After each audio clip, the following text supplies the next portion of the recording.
네, 안녕하세요. 네, 초급 수영 10주차 수업 시작하겠습니다. 여러분들 모두 다 코로나 피해서 개인 방역 다들 잘하고 있으신가요? 네, 이 코로나 백신이 지금 어느 정도 상용화되고 있다고는 하는데 우리가 현실적으로 당장 이 감염의 위험성에 벗어날 수 있는 것은 아직은 저희가 체감을 하지 못한다고 생각합니다. 우선적으로 선행되어야 될 게 우리가 개인 방역 잘 지키고요.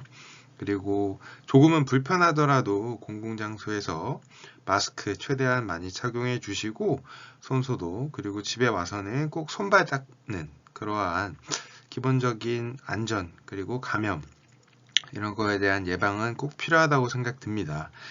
그렇기 때문에 여러분들 모두 다 안전하게 여러분들의 스스로를 지키고 나아가서 여러분들의 사랑하는 사람들까지 안전하게 지켰으면 하는 바람입니다. 저희가 저번 주에는 특강을 했었는데요. 특강 때 네, 아티스틱 스위밍에 대해서 다들 배웠던 거 기억나시죠? 네, 여러분들이 실무적인 내용들과 그리고 현장의 이런 소리도 같이 한번 들어본다는 게 직접 그 현장에 못 갔을지언정 이러한 간접적으로 현장의 이러한 모습들을 느끼는 것도 소중한 경험이 될 것이라고 생각이 듭니다. 여러분들도 나중에 이러한 대회나 이러한 수영 관련된 이런 시합이 있을 때 조금 더 전문적인 지식을 가지고 보면은 아는 만큼 보인다라는 말이 있듯이 여러분들이 다양한 시각으로 보았으면 좋겠습니다. 오늘은 여러분들 기본적인 수상 안전 그리고 초급 프로그램, 중급 프로그램, 고급 프로그램까지 다양하게 준비해 보았고요. 그 다음 기본적으로 여러분들이 CPR이나 이런 것들도 다양하게 준비해 보았으니까 여러분들이 초급 수영에서는 기본적으로 안전을 기본시하면서 자유형과 배영을 여러분들이 익히는 것을 목표로 하고 나아가서 자격증과 관련된 그런 기초적인 동작을 상당히 반복 많이 하는 이유가 기초가 부족하면은 여러분들이 나중에 자격증을 따거나 그리고 여가 생활을 하는데 상당히 부족하기 때문에 여러분들이 이러한 기본적인 프로그램도 알고 있다면 여러분들이 아마도 실력 향상에 기초가 탄탄해지지 않을까 생각이 듭니다. 네, 10주차 수업 시작하겠습니다. 네, 다음 목차입니다. 여러분들 왜 초급 수영에서 구조를 하는 것을 배우는가, 응급처치를 왜 배우는가? 그렇게 이야기를 한다면 저는 아마 이야기해주고 싶은 게 여러분들이 수영을 배우는 이유를 본인의 운동과 뭐 개인의 건강 그리고 뭐 하나의 스킬, 테크니컬한 부분에서 여러분들의 성장도 있지만 나아가서 여러분들 생명을 지키고 여러분들이 사랑하는 부모님과 나의 형제, 누나, 동생을 지키기 위해서 여러분들이 만약에 수영장에서 이렇게 갑자기 내가 사랑하는 사람이 익수자가 되어 있다. 이러한 상황은 언제 어디서든지 돌발적으로 발생할 수 있기 때문에 아니면 뭐 친척이 쓰러졌을 수도 있고요. 계곡에서 놀다가 그럴 때 여러분들이 그래도 이러한 수업을 배우고 나아가서 자격증에 필요한 것들을 준비하다 보면은 여러분들 실생활에서도 유용하게 사용할 수 있고요. 또한 뭐 CPR과 같은 경우는 꼭 수영이 아니더라도 위급한 상황, 정말 골든타임을 넘기면 안 되는 사람들에 대한 그 사람들의 어떻게 보면 일생의 평생을 여러분들의 CPR로 어떻게 보면은 도움을 줄 수 있는 혹은 그걸 방관하게 되면은 그 사람의 일생이 거기에서 그냥 끝나게 될 수도 있는 혹은 평생 장애를 갖고 살아갈 수 있는 그런 아픔까지도 여러분들이 겪을 수도 있기 때문에 저는 뭐 여러분들한테 그 1%의 상황, 0.001%의 상황에서의 대처 능력과 여러분들의 소중한 사람을 지킬 수 있는 이러한 다양한 지식들을 저는 함양하기를 원합니다. 그래서 여러분들 뭐 자유형 배영이 아닌 여러분들이 자유형 배영을 하다가 옆에 사람을 어떻게 운반을 할 것인가 혹은 운반을 하긴 했는데 그리고 분명히 119 도움 요청까지 했는데 그 사이에 119가 5분 안에 도착을 할 수 없다라는 건 여러분들도 알고 있죠. 바로 옆에 기다리고 있지 않는 이상. 아무래도 차량이 막히고 전화를 받고 주소를 확인하고 이렇게 오는데 5분 이상은 무조건 걸리게 됩니다. 그 사이 동안 여러분들이 그 10분 안의 시간을 어떻게 대처하는가에 따라 그 사람의 생명 그런 것을 지킬 수 있기 때문에 여러분들 다양한 응급처치 방법도 알고요. 나아가서 여러분들이 기본적인 생존 수영을 가르친다 라는 생각을 하게 되면은 여러분들의 지식을 높이는 것을 넘어서 여러분들이 누군가를 가르친 그런 스킬도 한번은 생각해 보면은 더욱 유용한 시간이 되고 여러분들이 추후에 여러분들 자식 혹은 여러분들 친척, 동생, 조카들이랑 수영장이나 이런 데 갔을 때 이러한 프로그램을 알고 있다면 어느 정도 수영을 하는 방법과 그 아이가 유사시 자신의 생명을 지킬 수 있는 방법에 대해서 한번 좀 티칭해 보는 것도 여러분들한테 소중한 경험이고 소중한 기회가 될 것이라고 생각이 듭니다. 그래서 구조 끌기 그리고 응급처치 그 다음 처치활동 중 주의해야 되는 것 이런 것도 준비해 보았고요. 그 다음에 생존수영 프로그램이 초급, 중급, 상급으로 나눠집니다.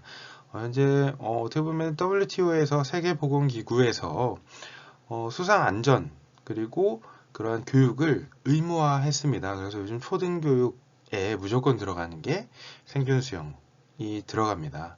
저희가 어떻게 보면은 세월호라는 아픔을 아직 다 잊혀지지 않았죠. 그렇기 때문에 수영이 필수적인 과목으로 들어갔고요.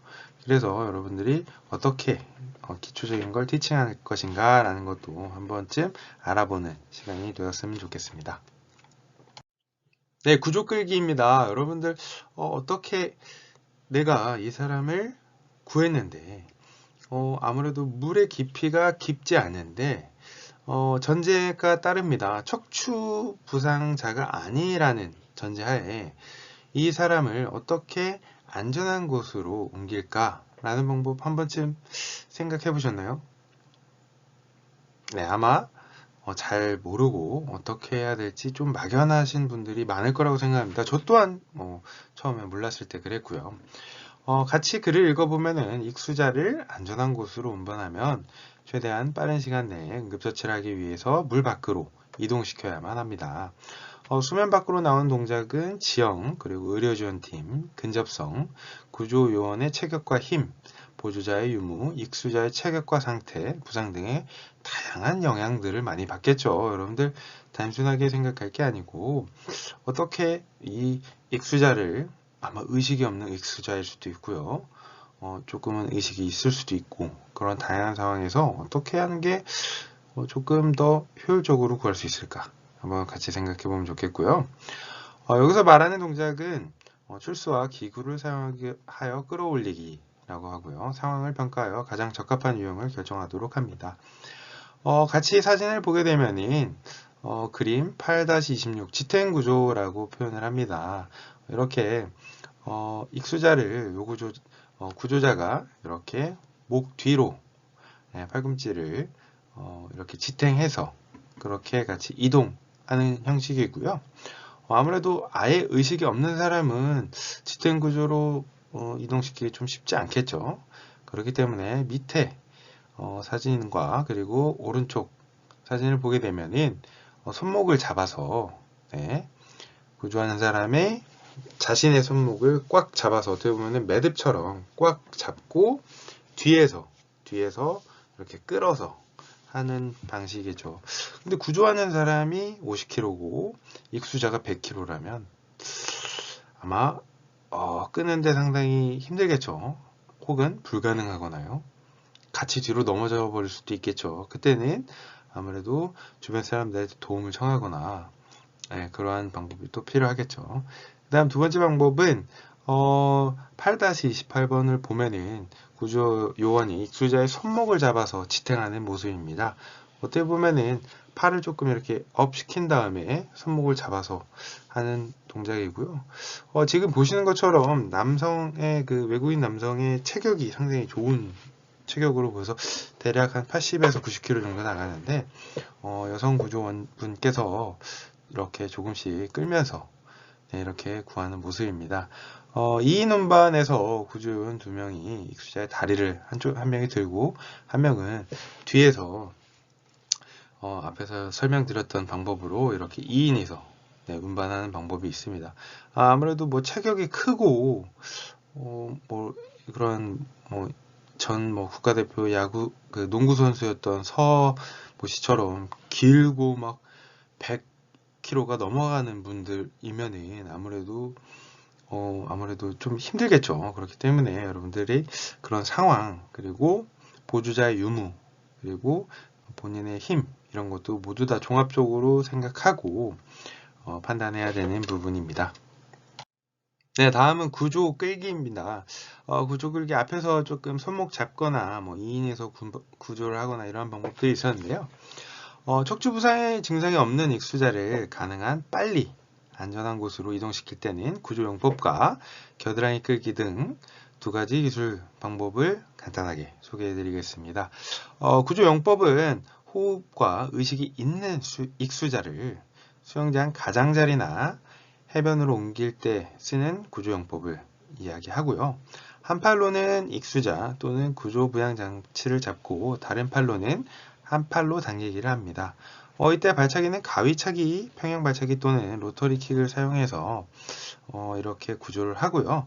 여러분들이 관련 자격증을 취득할 때 횡형이라는 영법을 많이 하기도 합니다. 그래서 횡형을 할 때 끈을 잡고 많이 이동을 시키기도 하고요.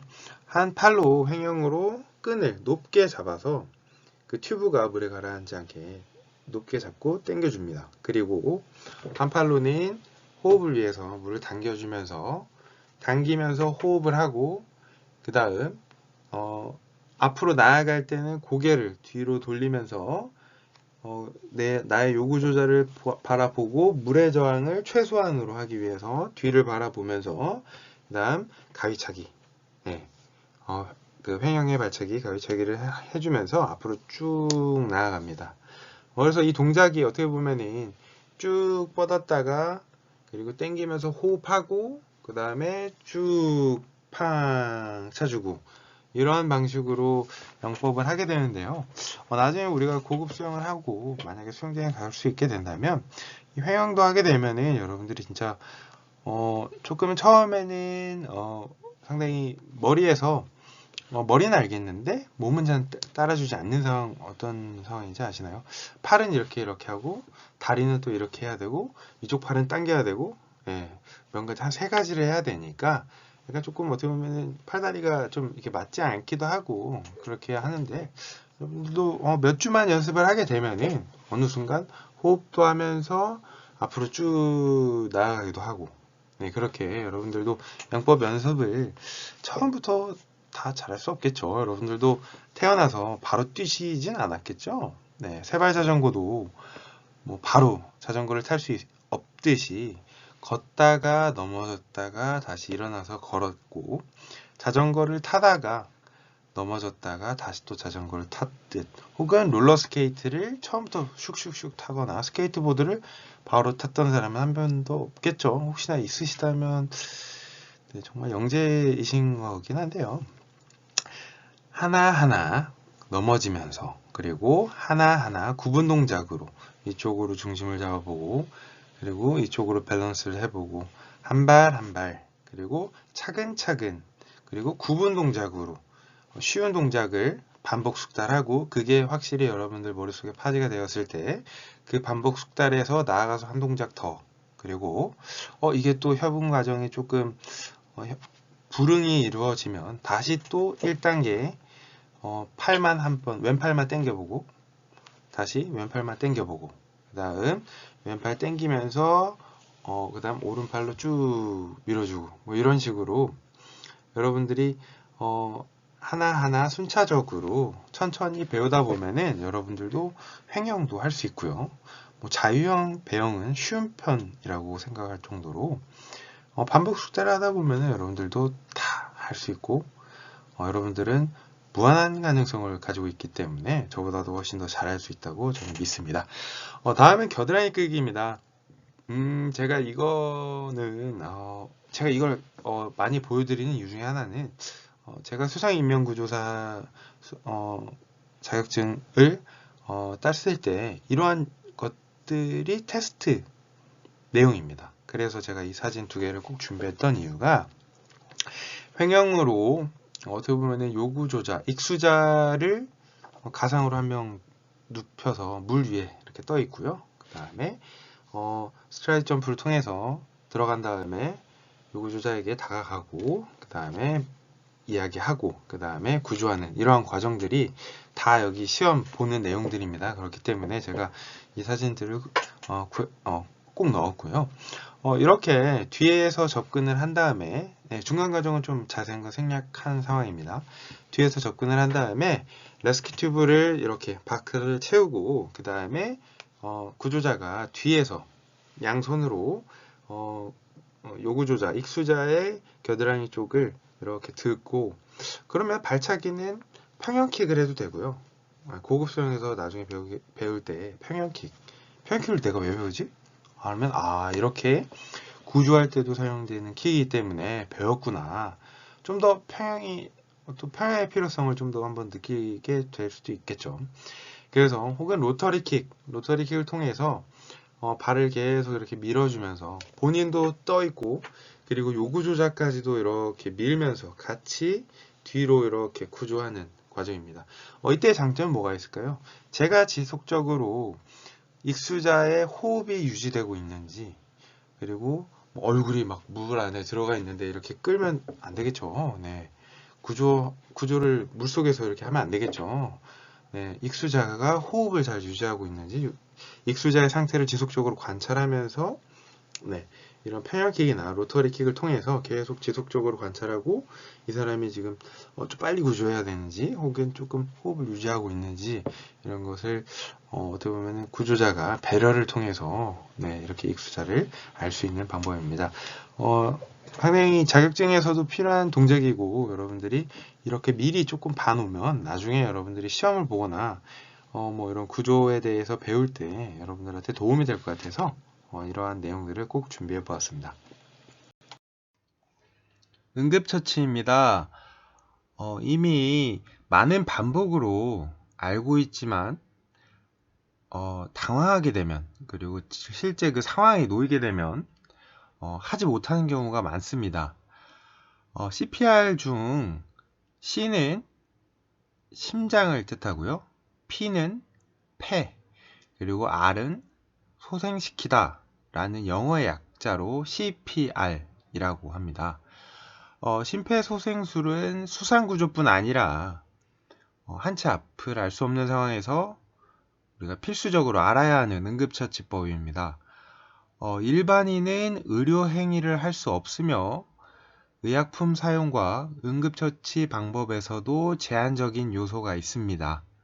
따라서 우리가 할 수 있고 생명을 지킬 수 있는 CPR에 대하여 전체적으로 알아보겠습니다.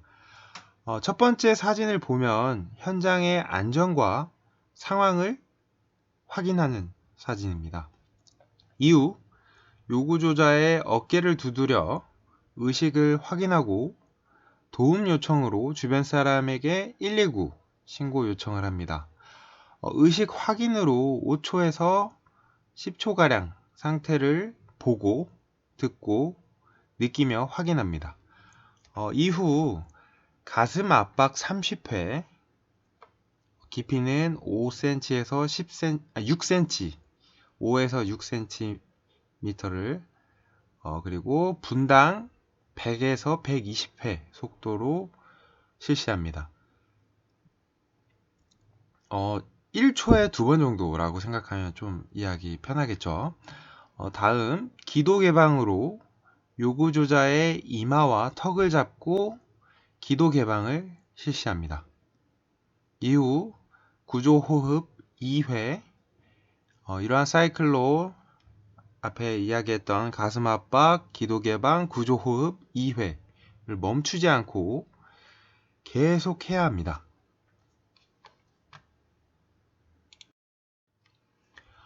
왼쪽 사진은 심폐소생술자의 누르는 팔꿈치가 쭉 편 상태의 그림입니다. 간혹 잘못 눌러서 갈비뼈가 부러지는 사례도 발생하게 되는데요. 심폐소생술은 심장을 직접 눌러서 펌프질을 해주는 과정입니다. 심장에는 판막이 있기 때문에 밖에서 눌러도 정상 방향으로 혈액이 흐릅니다. 구급 대원이 올 때까지 환자의 심장 역할을 대신해 주어야 하기 때문에 심장 압박을 하다가 중간에 쉬는 것은 심장을 멈춰버리게 하는 거랑 비슷한 효과입니다. 호흡을 멈추게 되면 뇌에 산소가 공급되지 않고 몇 분 동안 안 되면은 뇌세포가 손상이 될까요? 짧습니다. 4분입니다. 4분 동안 호흡을 하지 못하면 뇌세포의 손상이 시작하고 몇 분 후부터는 뇌 이외의 다른 장기들도 손상이 될까요? 네, 10분입니다. 10분 이후부터는 장기들까지 손상되기 시작합니다. 따라서 응급 상황 발생 직후 4분까지를 골든타임이라고 합니다.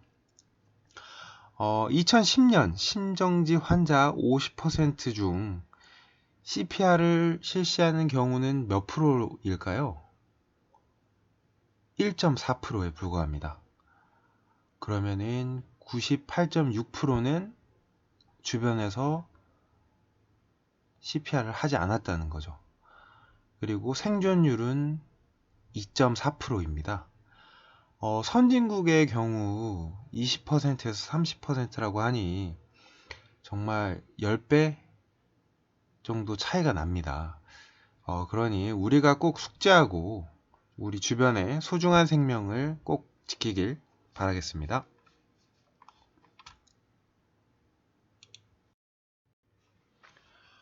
다음은 자동심장 충격기 AED라고 불립니다. A는 자동이라는 뜻이고요. 그 다음 E는 외부의 라는 뜻, 그리고 D는 심장 박동을 정상화시키기 위해 전기 충격을 가하는 데 쓰이는 의료장비, 의료 충격기라고 합니다. 이러한 약어에 대한 뜻을 이야기하는 이유는요, 그래도 AED라고 사람들이 표현할 때, 이게 어떠한 단어들의 조합으로 약어가 어떻게 되어 있구나 라는 것을 알면은 조금 더 AED가 좀 더 기억에 나기 때문에 저는 약어를 항상 이렇게 알려드리려고 하고 있습니다. 사용법으로 처음 전원 버튼을 누르고 패드 커넥터를 본체와 연결하는 두 번째 사진이 있고요.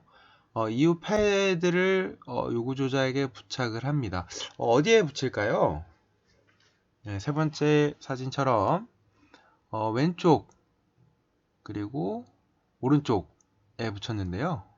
누워있는 사람이 요구조자라고 표현을 했을 때 오른쪽에는 젖꼭지 위에 쪽에 붙였고요. 왼쪽은 옆구리에 이렇게 부착을 합니다. 이후 심장 분석을 자동으로 하며 주변 사람들에게 물러나세요 라고 말해 접촉을 금지합니다. 이후 AED의 지령에 따라 심장 충격 버튼을 눌러 멈춘 심장을 뛰게 합니다. 그 다음 AED의 지시에 따라서 연속해서 CPR을 시행해야 됩니다.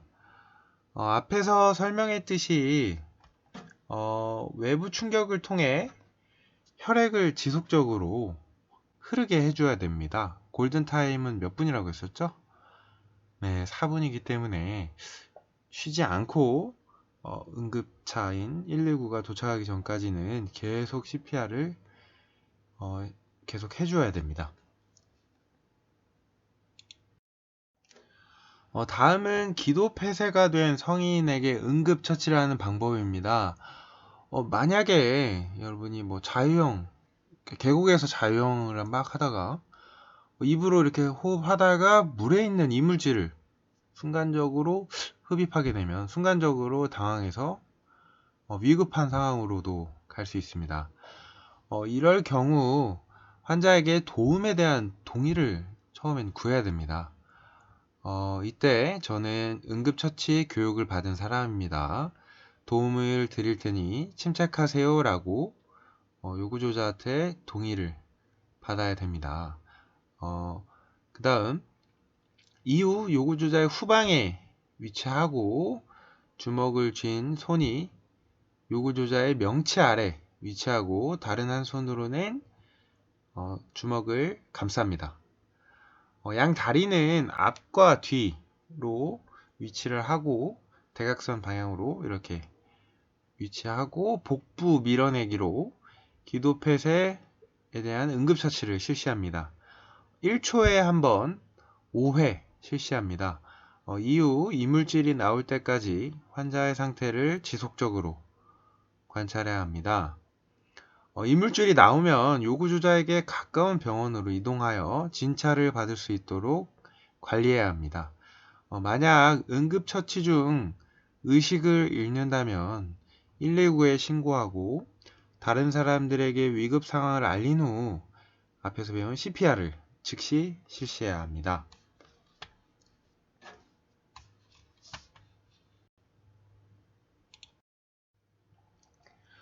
응급처치 상황에서 주의사항을 숙지하여 실시해야 합니다. 표는 2018년도 문화체육관광부에서 나온 주의사항을 처치자의 안전은 조난자의 안전보다 우선시해야 합니다. 우선적으로 응급처치 환경에 대한 안전 확인과 감염에 대한 예방 조치를 실시해야 합니다. 진단 또는 치료 행위는 절대 하면 안 됩니다. 앞에서 이야기했듯이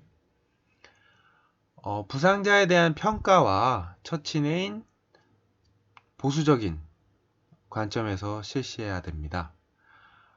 부상자에 대한 생사 판단은 하지 않습니다.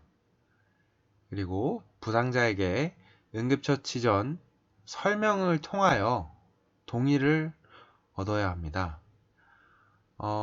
그리고 반드시 응급처치 활동은 부상자의 2차 부상을 고려해야 합니다.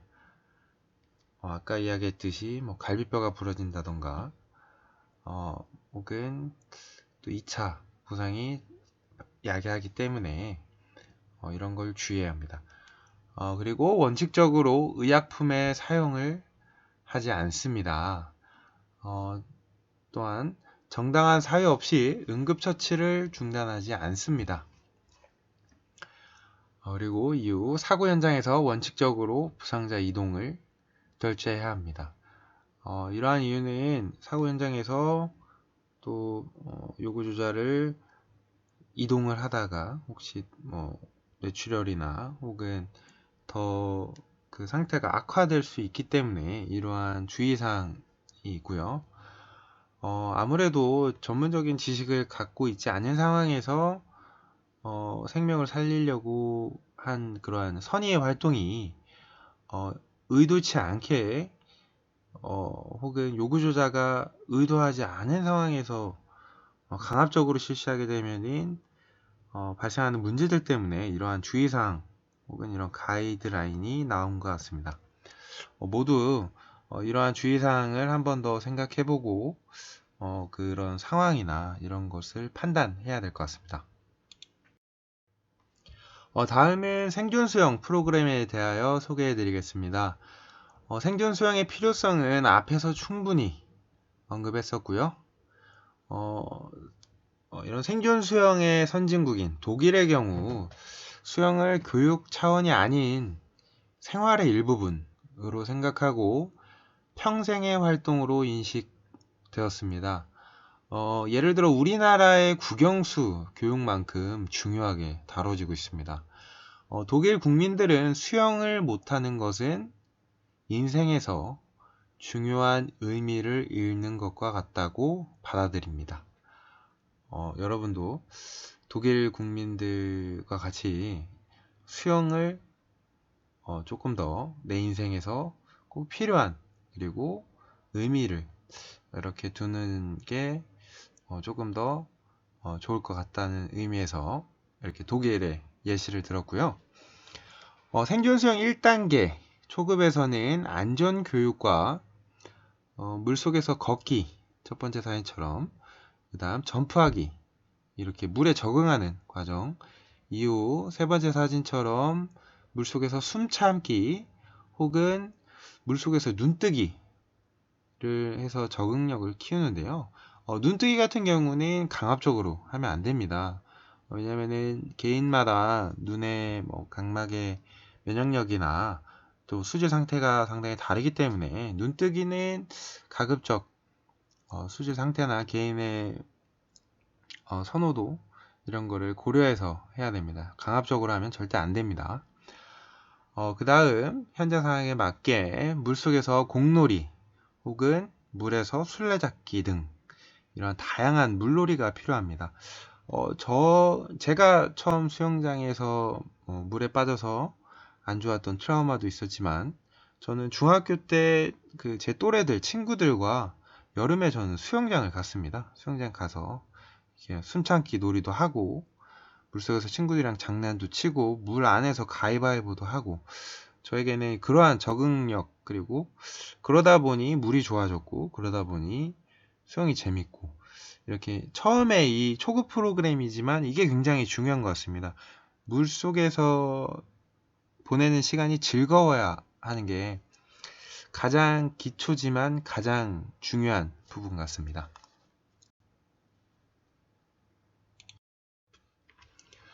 기본 생존 수영으로 누워뜨기 혹은 어깨뜨기라고도 합니다. 기초적인 설명은 앞에서 하긴 많이 하였으니 생략하려고 하고 있고요. 우측 사진은 지도자가 처음에 목과 허리를 잡아주고 다음에는 목만 잡아주는 단계별 보조학습 사진입니다. 이렇게 점차 적응을 하고 그리고 익숙해지면은 이렇게 보조적으로 단계별 학습을 하는 이러한 사진이고요. 이후 호흡을 스스로 조절하고 편하게 뜨는 방법을 지속적으로 연습해야 합니다. 최대한 편안한 자세로 떠야 하고요. 마치 침대에 누워있는 듯한 온몸에 힘을 뺀 침대에 몸에 힘을 주고 눕진 않죠. 네, 그리고 충분히 시간을 가지고 혼자 할 수 있도록 연습해야 합니다. 몸에 힘이 들어가면 물속에서 균형을 잡고 부력을 유지하기 어렵다는 것을 교육하거나 혹은 스스로 느끼는 이러한 시간을 가져야 되고요. 아무래도 균형이 유지가 되면 장시간 물에 뜨는 것이 가능하게 됩니다. 이후 누워뜨기와 균형 유지가 가능하면 구명조끼 착용 후 10분 이상 물에 뜨는 방법을 실습하는 것도 중요합니다. 이때 앞에서 조금 이야기했지만 호흡은 저는 거의 100% 가까이 처음에는 마시고 천천히 눕고 호흡은 80% 유지하고 그 다음 20%만 가볍게 조금씩만 호흡을 해서 폐 공기를 가장 많이 보유한 상태에서 누워뜨기를 해야 아무래도 부력이 유지됩니다. 이런 부력은 그 스쿠버 다이빙 시에도 많이 이용되기도 하는데요. 산소통에 있는 공기를 이용해서 제 폐 호흡 양을 조절해서 물에 밑으로 가라앉을 수도 있고 혹은 위로 뜰 수도 있습니다. 이거는 계속 반복을 통해서 내가 호흡을 어느 정도 마시고 있으면은 몸이 이 정도 뜨는구나. 호흡을 최대한 뱉으면은 몸에 부력이 사라져서 내 몸이 물속으로 쭉 가라앉는구나 라는 것도 앞에서 기초 프로그램이니 이런 것도 스스로 계속 반복을 통해서 스스로 몸으로 체득을 해야 되는 부분입니다. 뜨는 동작이 자유로워지면은 지도자는 스컬링 동작 시범을 통하여 누워뜨기 이후 이동도 가능한 스컬링을 보여줍니다. 스컬링은 앞에서 이야기했지만 기초적인 동작으로 꼭 이렇게 알고 있어야 됩니다. 스컬링은 팔꿈치를 접었다가 폈다 하는 동작으로 손바닥 안에는 어떤 게 있다고 했죠? 네, 작은 공이 있고 그 공이 지상을 예로 드는 겁니다. 공이 중력에 의해 바닥에 떨어지지 않게 아무래도 하려면 누운 팔자를 그린다고 생각하고 계속 팔을 빠르게 돌려야지만 손바닥 안에 있는 작은 공이 떨어지지 않겠죠. 이러한 과정을 연습을 하고 물에서도 비슷한 원리로 이렇게 빠르게 물을 밀어내어 신체를 띄우거나 혹은 팔의 각도를 조절해서 원하는 곳으로 이동도 할 수 있습니다. 이러한 과정을 통해서 직접 해보면서 누워뜨기 이후 이동할 수 있다는 자신감을 가지고 이후에는 새우등 뜨기, 잎새 뜨기도 해봅니다. 새우등 뜨기는 지금 처음 이야기한 건데요. 사진처럼 엎드린 상태에서 양손을 교차하여 무릎 밑을 잡고 부력을 이용해 떠 있다가 고개만 들어서 호흡하는 것을 뜻합니다. 그 다음 잎새뜨기는 부력의 원리와 지렛대의 원리를 결합하여 물에 뜨는 방법입니다.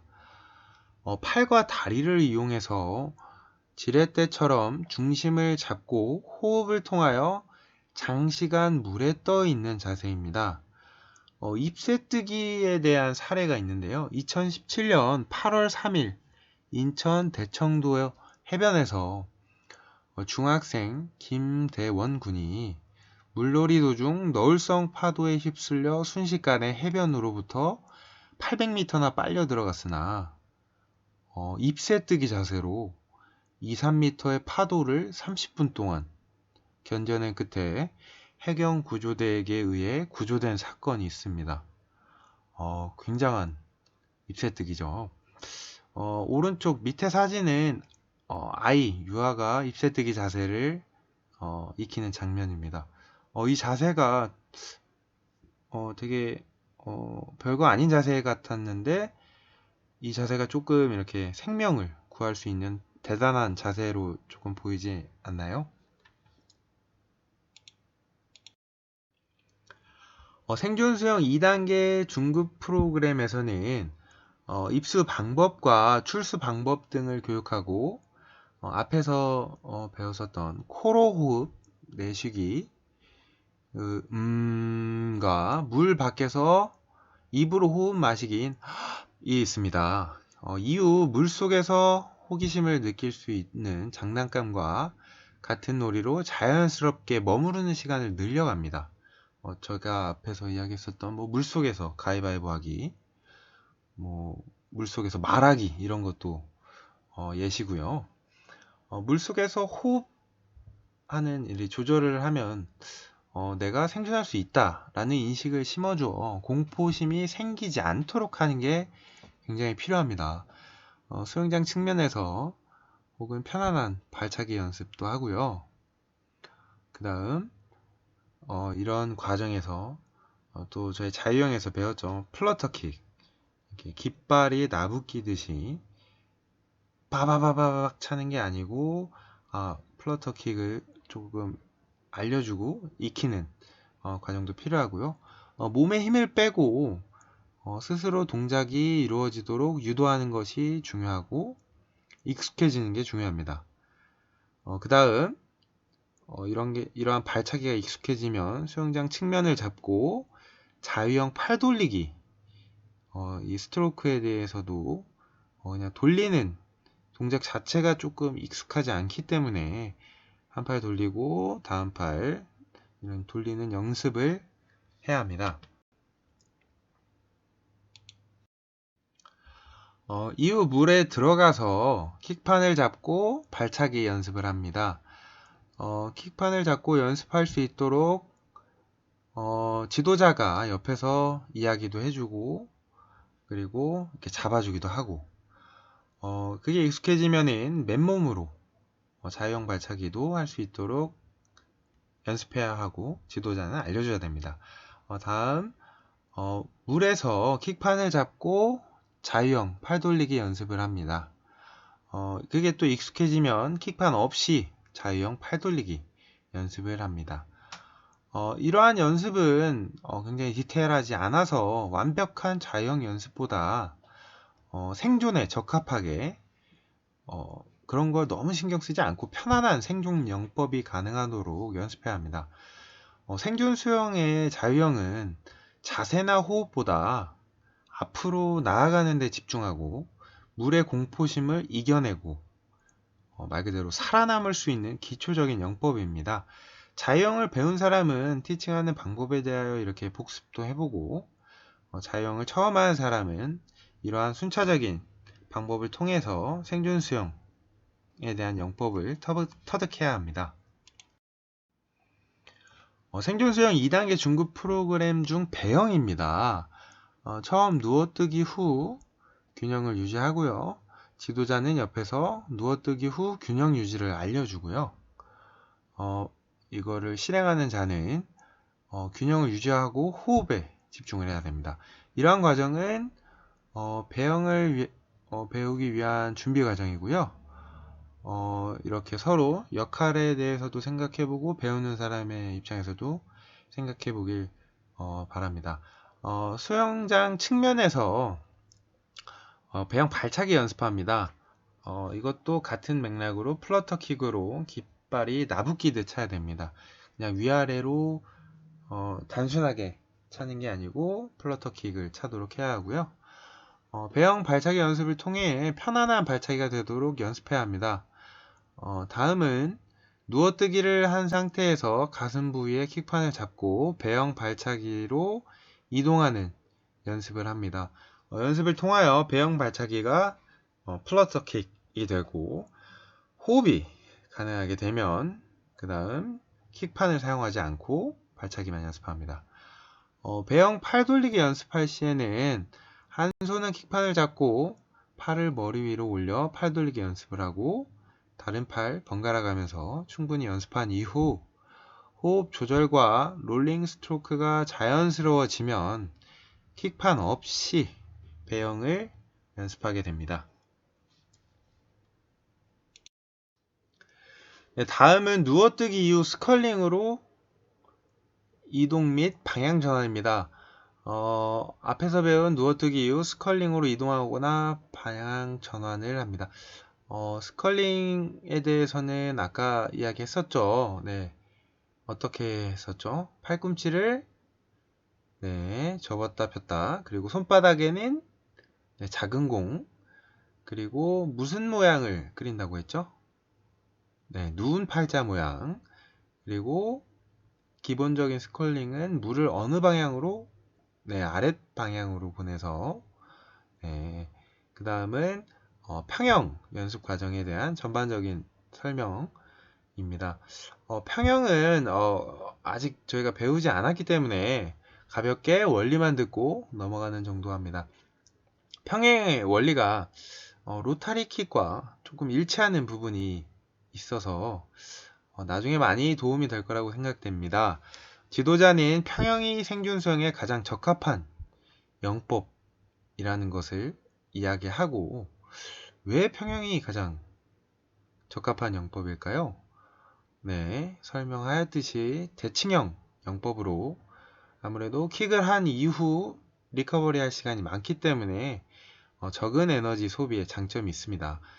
따라서 장시간 유영이 가능한 생존 수영으로 이렇게 이해하시면 이해하기 편합니다. 처음에는 물 밖에서 팔 동작과 발 동작을 연습합니다. 이후 물 안에서 수영장 측면을 잡고 혹은 지도자의 도움을 받아서 연습합니다. 여기에서 굉장히 중요한 사진이 있는데요. 물 안에서 연습할 경우 지도자는 연습자의 발 모양을 잡아줘야 합니다. 로터리 킥에서도 강조했었던 복숭아뼈 안쪽 그리고 정강이 안쪽으로 물을 어느 방향이죠? 뒤쪽으로 뒤의 방향으로 밀어야 됩니다. 사진처럼 복숭아뼈 안쪽이 최대한 지도자 쪽으로 나타내야 하고 무릎을 구부린 상태에서 그 다음 펴줘야 됩니다. 손 동작 또한 물을 바닥 방향으로 밀어주는 동작이 아니겠죠. 네, 이거는 또 평형에서 좀 자세히 이야기해 줄 텐데요. 바닥 방향보다는 신체 뒤쪽, 물에 있다고 생각하면 약간 대각선 방향, 자기의 신체 쪽으로 당겨주는 동작과 가슴 쪽으로 당기는 동작을 통하여 호흡이 가능하게 됩니다. 평형 연결 동작에서는 팔 동작 한 번, 그리고 발 동작 한 번으로 교차되는 동작을 합니다. 저는 평형을 이야기할 때 팔을 쭉 뻗고 유선형 모양으로 나아가다가 팔 당김과 동시에 발은 복숭아뼈 안쪽 복숭아뼈를 보이고 호흡을 하고 머리를 넣고 팔 뻗는 타이밍과 동시에 킥하고 유선형 자세를 무조건 2초 정도 가속이 멈춘 후에 다시 천천히 팔 당기고 복숭아 안쪽 뼈 하고 호흡 그리고 머리 넣고 팔 뻗을 때 킥 이러한 템포로 합니다. 이때 아무래도 약간 대각선 방향으로 진행을 해야 이게 머리를 들었을 때 밑에 방향으로 확 가라앉지가 않습니다. 순간적으로 폭발적인 가속을 해야 하는 게 이렇게 포인트입니다.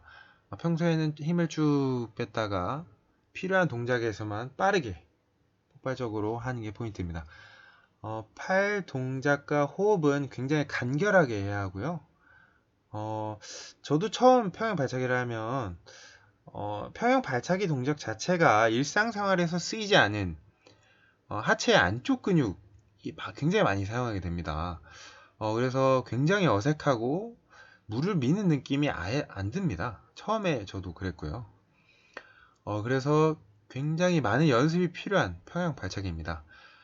평형 동작에 대한 설명은 굉장히 많아서 제가 기회가 되고 시간적인 여력이 있으면 평형 수업을 하게 되면 그때 자세하게 평형에 대한 지식도 많이 알려드리겠습니다. 다음은 생존수영 3단계 상급 프로그램입니다. 1, 2단계를 모두 다 하고 난 이후에 생존수영 교육을 완성하는 단계로 자기 구조와 함께 다른 사람의 구조를 도와서 함께 생존하는 방법을 중심으로 이루어져 있습니다. 처음 사진처럼 굉장히 갑작스러운 상황에서 물에 빠지는 연습을 합니다. 두 번째 사진처럼 굉장히 놀라서 팔을 움츠리는 굉장히 놀란 사진이고요. 부력을 유지 연습을 해야 됩니다. 스스로 부력을 유지하는 방법과 다양한 부력 도구를 활용해서 부력, 물에 떠 있는 걸 연습해야 됩니다. 아무래도 근데 이러한 강이나 바다 혹은 계곡에서 장시간 떠 있다 보면은 체온이 급격히 떨어지기 때문에 혼자 체온 유지하는 방법과 그 다음에는 다른 사람을 껴안고 체온 유지하는 방법을 연습해야 합니다. 생존을 위해선 이러한 연습을 해야 되고요. 그리고 옷을 입고 차기 생존 수영 시 평상시 옷을 착용한 상태에서 생존 수영의 필요성도 교육을 해야 하고요. 그다음 저초온 예방을 위해서 옷을 벗는 것이 아니라 옷을 활용해서 부력을 확보할 수 있습니다.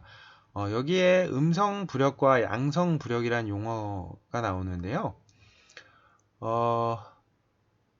페트병이 물에 차게 되면은 페트병이라는 공간에 물이 차게 되면 음성 부력이 작용을 해서 물에 가라앉고요. 양성 부력은 페트병에 물이 차지 않고 뜨는 것을 양성 부력이라고 표현을 합니다. 생존 수영 3단계 상급 프로그램에서 야외 현장에서 주변의 위급 상황을 효과적으로 알리는 방법도 알아야 하고요. 침착하게 자신이 위급 상황을 알리는 방법을 연습합니다. 그 다음 낮은 수심으로 천천히 퇴수해야 합니다. 또한 현장에서 간접 구조 도구를 활용해서 구조하는 방법을 실습해 보는 것도 중요합니다. 실외의 경우 환경적으로 굉장히 변화가 다양하기 때문에 현장에 있는 도구를 최대한 활용해서 이렇게 하는 방법을 실습해야 합니다. 이러한 직접적인 실습을 통하여 위급 상황에 당황하지 않고 대처할 수 있기를 꼭 바라겠습니다. 마지막 사진은 미리 자신이 물놀이를 하기 전에 인명구조함이 여기 있구나. 이번 수업을 통해서 내가 위급 상황 시 이 위치에 인명구조함이 있고 이 위치에 뭐 구명환이 있고 구명조끼가 있다라는 것을 한번 이 수업을 통해서 미리 인지할 수 있는 기회가 됐으면 좋겠습니다.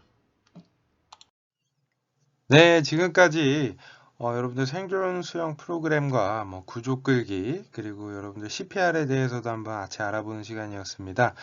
여러분들이 이런 다양한 생존 수영 프로그램도 알고 구조 끌기나 그리고 응급처치에 대해서 여러분들이 알고 있다면 초급 수영에서 여러분들한테 필요한 기초적인 지식을 모두 다 여러분들이 알 수 있다고 생각이 듭니다. 이러한 확장된 지식을 통해서 여러분들이 어떻게 보면 자유형과 배영의 필요성 그리고 이러한 기초적인 영법에서 나아가서 여러분들이 고급 스킬과 테크닉의 어떻게 보면 요소들이 다 녹아져 있다라는 것도 한 번쯤 생각하면 좋겠고요. 지금까지 시청해 주셔서 감사합니다.